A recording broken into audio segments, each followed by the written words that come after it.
honored to be joined this morning by a friend of the show, Ken Roth, who is the former longtime executive director of Human Rights Watch and also now a visiting professor at Princeton and has a book coming out probably next fall. We're looking forward to that as well. Great to have you, sir. Good to see you. Nice to be back. Thank you. First, just your initial thoughts on some of the domestic political context within Israel as we watch, the horror of this carnage that unfolded on Israeli citizens. Well, obviously this Hamas attack was a blatant war crime. They went after civilians. They went to this music festival and seemed to have massacred 250, just music enjoyers. They went around, villages and towns near Gaza and rounded up civilians and brought them back to Gaza as hostages. These are all blatant war crimes.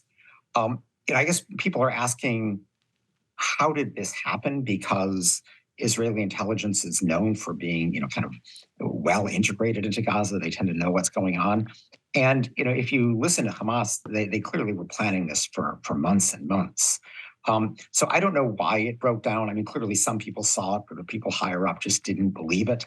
Often the key to intelligence is not so much what are the physical things that are happening, but what are the intentions behind those events.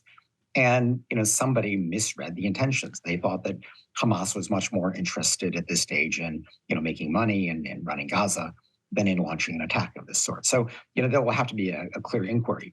What we don't really know is to what extent have the divisions within Israel contributed to this failure?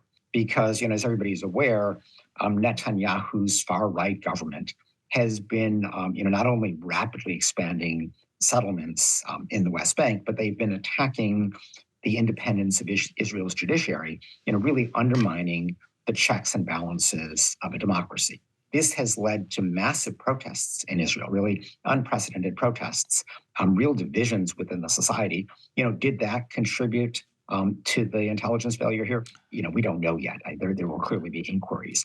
But that was the backdrop that may have been a big factor here. Yeah, that's an important one. And actually, one of the lead editorials in Haaretz, we can put this up there on the screen just yesterday, was calling for the removal of Netanyahu. They say Netanyahu bears responsibility for this Israel-Gaza war, specifically highlighting the issues that you're talking about, not only in terms of the protests, but also deployment with regards to settlement. So I'm curious if you could give the audience some background that might have played there in terms of the IDF response then immediately, and then how the political impact then on that decision and how Israelis could be digesting that news in real time.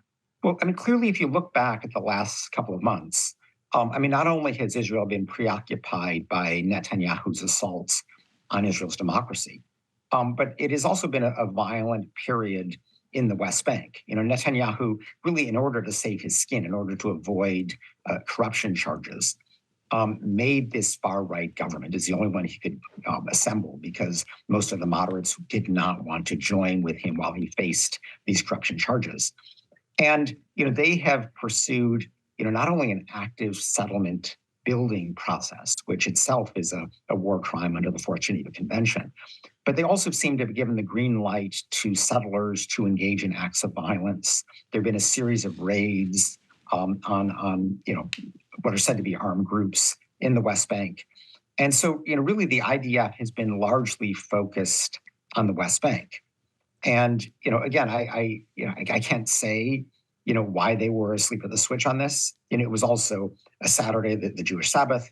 It was an important holiday. The idea that Israel's enemies would use an important Jewish holiday to attack Israel is, hardly unprecedented. And you would think that people would have been awake to this possibility. Yes.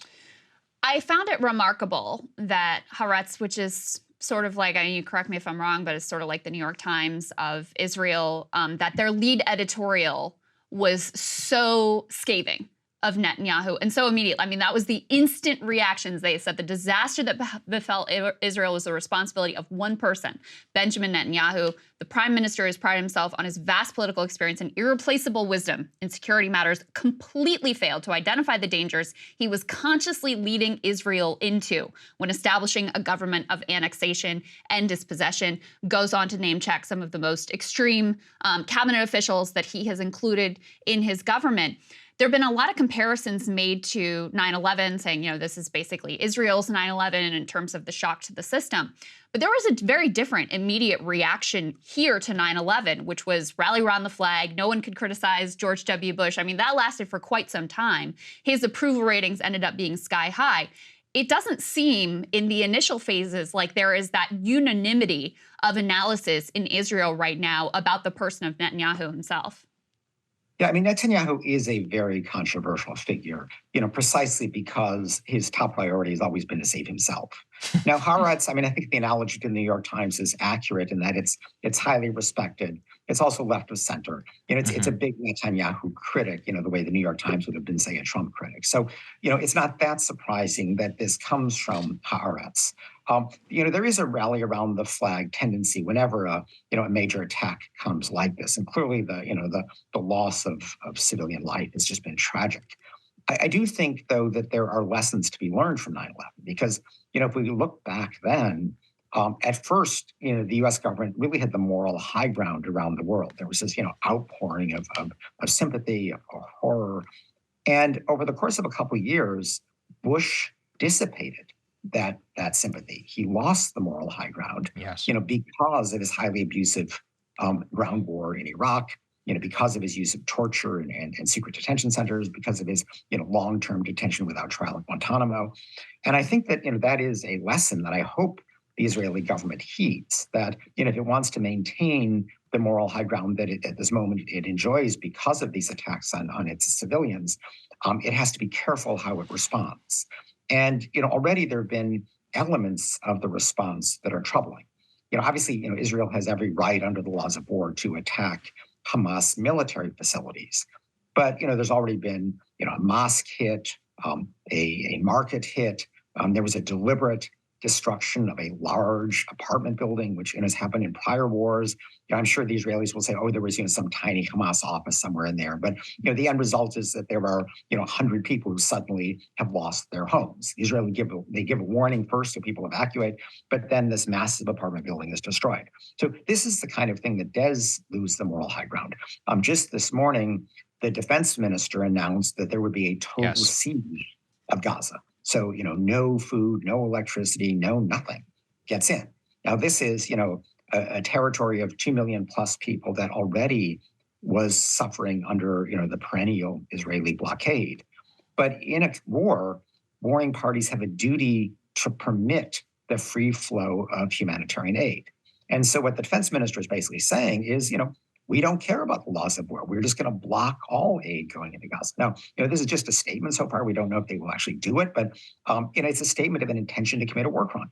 And this is the kind of response that will very quickly lose Israel the sympathy that it has. People are going to, yes, they'll be appalled at the loss of Israeli civilian life, but very quickly, if this continues, they're going to be appalled at the loss of Palestinian civilian life, and the tables will turn very quickly.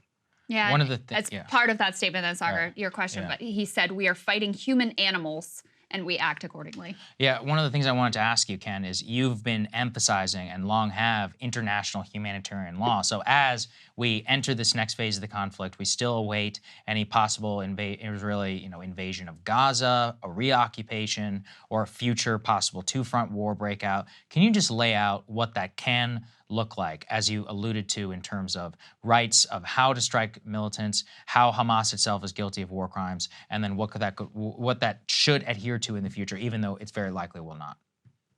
Okay, well, the laws of war, basically the Geneva Conventions and their protocols, are pretty straightforward in this area. You are allowed in the context of a war to shoot and try to kill the other side's combatants. That's what war is about, unfortunate that it is. What you cannot do is deliberately target civilians on the other side. You cannot indiscriminately fire into civilian areas. You cannot attack even a military target if the harm to civilians will be disproportionate. And obviously, you cannot take civilians hostages. You can capture combatants, you can capture a soldier, that's okay. But you cannot seize civilians. You've got to allow free flow of humanitarian aid, as I mentioned. Now, these are the laws. I mean, Hamas clearly was breaching them, Right. extremely in its attack on Saturday. the question is, will the Israeli government follow these rules? And often in the past they haven't, and their initial forays are not that encouraging. This is not simply an abstract issue. The International Criminal Court, the Global War Crimes Tribunal, does have jurisdiction over anything that happens in Gaza. And so, if there are blatant war crimes, the prosecutor could act. I mean, he has been slow to act on Israel and Palestine. He's had an open investigation now for some time. This could spur him finally to act. And so, everybody's got to think about, do they really want an arrest warrant for them? The inability to travel really, any place in Europe, because, all of Europe is a member of the ICC. These are things that are kind of a real threat hanging over not only Hamas, but also Israeli officials. Good point. Do you really think it's a real threat, though? Because, I mean, the whole reason they could be so brazen in pre-announcing a war crime is because they've gotten away with it before. I mean, the settlements are illegal. I mean, there's war crimes committed from the Israeli side all the time. And not only is there no accountability in terms of International Criminal Court, but there's no accountability with regard to, their greatest friend, the United States of America, which continues to do what they want and send them, all the aid and condition it on absolutely nothing. So isn't it absolutely right? I mean, the U.S. has been horrible in this regard, And so do you actually think that there could be something that's different this time? Because I'll say on the other side of things, we talked about the New York Times of Israel. The New York Times of the New York Times actually has a little bit of a different tone this time than in previous Israeli wars on Gaza and Israeli-Palestinian conflicts. You're seeing even some dissident voices on CNN, some Palestinian voices on CNN. You see a little more dissent within the Democratic caucus. So do you think there could be a change in perception and coverage this time that actually may change the outcome here? Yeah. Well, I mean, let me just first, in terms of the broader political background that you're alluding to, there has been a change in, I think, the tone of the debate in the United States. A growing recognition that the Israeli government has been imposing apartheid on the occupied territory, a growing, real dislike for the far-right government that Netanyahu is leading. So, it has been possible in the U.S. political context, certainly in the broader public, maybe less so for the moment in Congress, but it's changing, to speak, much more critically about Israel. Now, the other interesting development, I mean, you talk about how, Israel's committed these war crimes in the past and has gotten away with that. And that's, completely true. I mean, the U.S. basically protects it. You may recall that when the International Criminal Court prosecutor, the prior one, Fatou Bensouda, announced that she was opening an investigation into Palestine because Palestine is the member of the court. So, looking at crimes committed on the territory of Palestine, Trump imposed sanctions on the prosecutor and her deputy, an outrageous interference with the independence of this judicial institution. Now, Biden, to his credit, lifted those sanctions. But more interestingly, the U.S. government traditionally has opposed the court having jurisdiction simply because a crime is committed on the territory of a member of the court. They said it should only go after people whose governments have joined the court. Nobody else believes that, but that's the U.S. position. But the U.S. has now changed that position in Ukraine because Ukraine is given the court jurisdiction. Russia is not a member.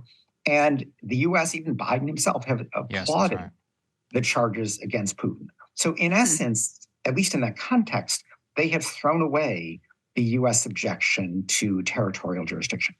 That's the only reason to object to the court acting on crimes committed in Palestinian territory. So, unless the U.S. can be completely, unprincipled and say it's okay in Ukraine, but not okay in Gaza, suddenly the court will have the latitude to act in a way that never had before. I wouldn't put it past them, but you are correct. We appreciate you joining us, Mr. Roth. You're always such a great person to talk to, and I'm sure we'll have you back, so thank you. Yeah, thank you so much for taking the time. Good seeing you. Hey guys, if you like that video, go to breakingpoints.com, become a premium subscriber, and help us build the best independent media organization on the planet. That's right. We're subscriber funded. We're building something new. We want to replace these failing mainstream media organizations. So again, to subscribe, it's breakingpoints.com.